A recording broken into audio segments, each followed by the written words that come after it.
Ya, kali ini saya kedatangan sebuah smartwatch dari brand Superkala. Superkala, kayaknya udah nggak asing ya brand ini. Saya ingat brand ini pernah mengeluarkan smartwatch yang mirip-mirip seperti si tipe brand sebelah ya. Harganya lebih murah. Ini dia adalah Superkala P106, smartwatch yang punya fitur GPS track record, Ultra HD AMOLED display, dan lain-lainnya nih kita lihat aja. Dan harganya ini lebih murah sih pastinya. Dia ada di 500 ribuan saat ini, saat video ini dibuat 575 ribu ya. Kalau saya perhatikan untuk yang si brand sebelah itu harganya masih di 666 ribuan ya. Ini berbeda-beda toko, beda harga, bedanya sekitar 100 ribuan sih. Soalnya kita buka. Soalnya saya belum pernah review yang smartwatch si brand sebelah itu ya. Jadi saya penasaran untuk membawakan si Superkala ini yang desain atau smartwatchnya mirip seperti si brand sebelah. Untuk kemasannya seperti ini aja. Kalau udah pernah lihat TikTok saya pernah bilang untuk smartwatch ini benar-benar cakep di bagian displaynya guys. Di displaynya ini layarnya full ya, bezel-less banget dah. Ini saya ganti dengan wallpaper atau watch face yang cukup terang. Misalnya seperti ini. Ini kecerahannya saya naikkan. Ya, bisa dilihat untuk di bagian pinggir bezelnya ini terlihat tipis ya, bezel-less banget deh. Untuk brightness displaynya juga terbilang baik di indoor maupun di outdoor. Touchscreen layarnya sensitif, ringan, dan smartwatch ini lebih mengunggulkan fitur yang namanya GPS ya. Untuk di bagian fitur olahraga, kita tes salah satunya. Ini sebelumnya saya sudah koneksikan ke aplikasinya yang memakai Infoware, bisa download di Play Store maupun App Store. Dan di sini GPS-nya aktif, sedang mencari. Ya harus saya langsung ngebaca nih, padahal cuma tempelin tangan aja nih. Sensornya cukup bagus ya. Karena saya di indoor, ini terlihat untuk GPS-nya masih mencari terus ya. Harusnya di outdoor sih, biar kelihatan ngelock GPS-nya. Nah ini sudah ke-lock atau terkunci, dia punya GPS. Saya pencet start aja, langsung melihat dia ada timer penghitung mundur. Dan ya di sini cukup lengkap ya untuk dia punya data olahraganya. Kalau saya slide di sini ada untuk Bluetooth Music. Ini harus terhubung ke aplikasinya Infoware. Untuk ukuran displaynya terbilang besar 2,06 inch. Resolusinya 410 x 502 pixel. Wow. Untuk baterai yang diberikan dari smartwatch Superkala ini ada di 300 mAh. Terbilang besar sih ya. Mengingat dia punya smartwatch dengan ukurannya juga yang cukup besar. Tetapi menurut saya ini udah ringan banget loh guys. Keren banget deh nih. Smartwatch besar tapi ringan. Ini saya coba timbang untuk beratnya sendiri hanya 45 gram aja. Buset, nggak nyampe 50 gram ya. Ini mantap sih ini smartwatch. Untuk daya tahan baterainya semenjak saya unboxing atau saya upload ke TikTok itu pertama kali saya open box ya. Ini baterainya setelah beberapa hari masih sisa 93% guys. Ini cukup awet sih menurut saya. Saya melakukan pengecasan pertama kali itu sampai 100% dan pengen lihat sampai berapa persen turunnya setelah beberapa hari. Ternyata masih sisa 93% setelah beberapa hari. Memang jarang terhubung ke smartphone ya. Saya gunakan untuk melihat waktu, dan always on display juga saya nonaktifkan. Mengingat dia punya layar sudah AMOLED, kita lihat untuk AOD-nya. Harusnya sih udah pada tahu lah ya tipe smartwatch ini AOD-nya seperti apa karena mirip seperti brand sebelah itu. Ya di sini ada 4 pilihan untuk always on display. Kita bisa lihat, oh cakep-cakep ya. Dia punya AOD-nya simple dan minimalis. Saya lebih suka yang ini nih, keren aja. Dia juga bisa diatur untuk active time-nya ya, untuk penyelesaian harian atau dipakai time waktu. Untuk build quality sendiri menurut pendapat pribadi saya ini benar-benar bagus, solid, finishingnya juga terlihat rapi, desainnya ini oval ya, bentuknya keren. Untuk lebarnya sendiri menurut saya ini cukup besar guys, dan look to looknya ini lak to laknya terlihat juga cukup panjang. Strap rapi, lentur, tetapi menurut saya ini agak terlalu lentur ya. Apalagi ditambah dia punya strap ini harus diselipin ke dalam seperti ini. Dia memakai quick release di sini ya, bisa dibuka pasang dengan mudah. Untuk ganti-ganti strap, untuk ukurannya sendiri menurut saya sih sekitar 22 mm deh. Ya, bisa dilihat dia 22 mm untuk lebar strapnya. Untuk ketebalan dari sensor heart rate-nya saya ukur dia ada di 14 mm lebih ya. Wow, hampir 15 mm guys. Tapi kalau saya ukur dari pinggir sensornya, case-nya ya, dia ada di 12 mm lebih aja.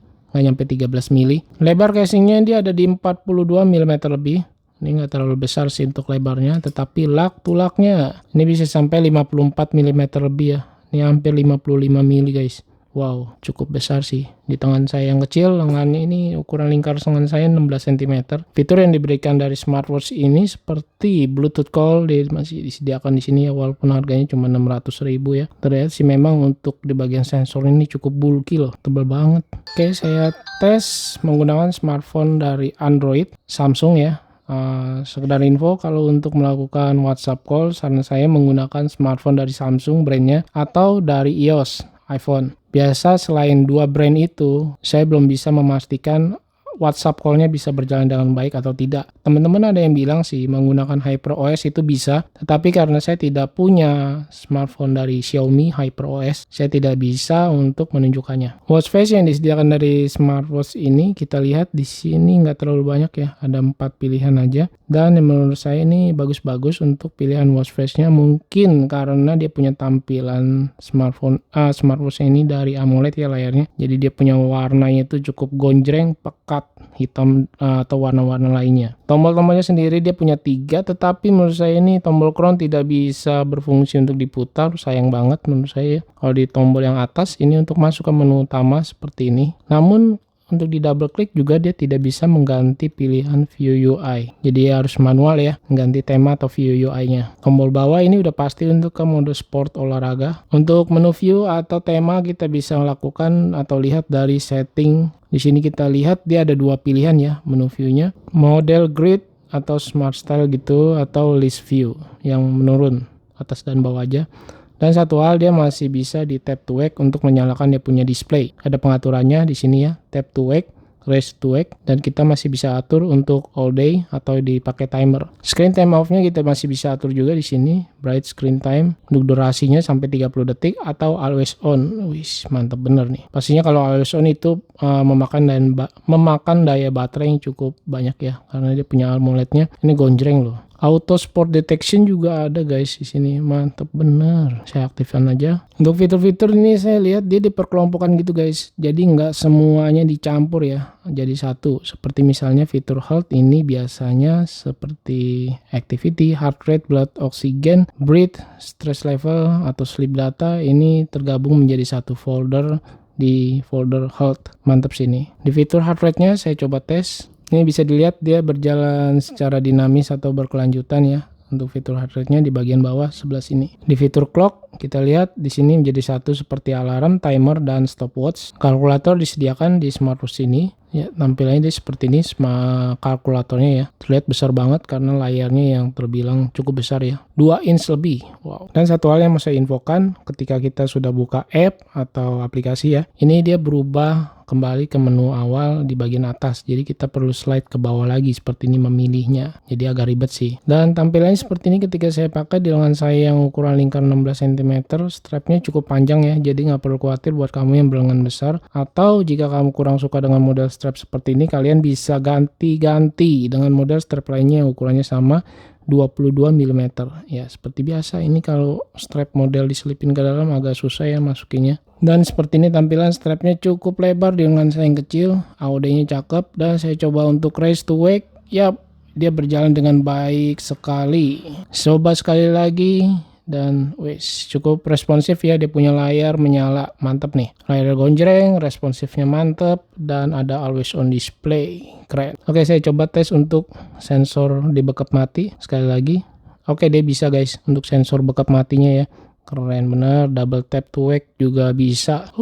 Di aplikasinya Infoware kita bisa lihat atau mengunduh watch face tambahan lainnya ya. Di sini kita lihat banyak sekali tambahan pilihan watch face yang bisa kita install ke smartwatch ini. Tetapi kita lihat dan saya tes. Oke, ketika masuk biasanya langsung dia ada pembaruan GPS. Cakep. Saya coba install beberapa watch face ya pilihan ke smartwatch ini. Terlihat untuk pengunduhannya terbilang cepat sih ini. Untuk dia punya install watch face-nya ya, pengunduhannya. Ya, selesai. Nah, untuk loadingnya nih yang agak lambat guys. Ketika sudah terinstall ya, dia harus menunggu beberapa saat. Watch face-nya cakep banget. Layarnya full display, bezel-less banget. Dan saya mau lihat untuk dia punya watch face yang sudah saya install. Ternyata dia hanya bisa menyimpan satu watch face aja pilihan dari aplikasi. Jadi aplikasi yang sudah kita install watch face-nya itu bisa menyimpan satu aja di smartwatch ini. Jadi saling bergantian ya, nggak bisa ditumpuk sampai banyak pilihan watch face kita install. Oke, mungkin segini dulu yang bisa saya sampaikan smartwatch dari Supercala P106. Kesimpulannya, smartwatch di harga 600 ribuan ini cukup cakep ya.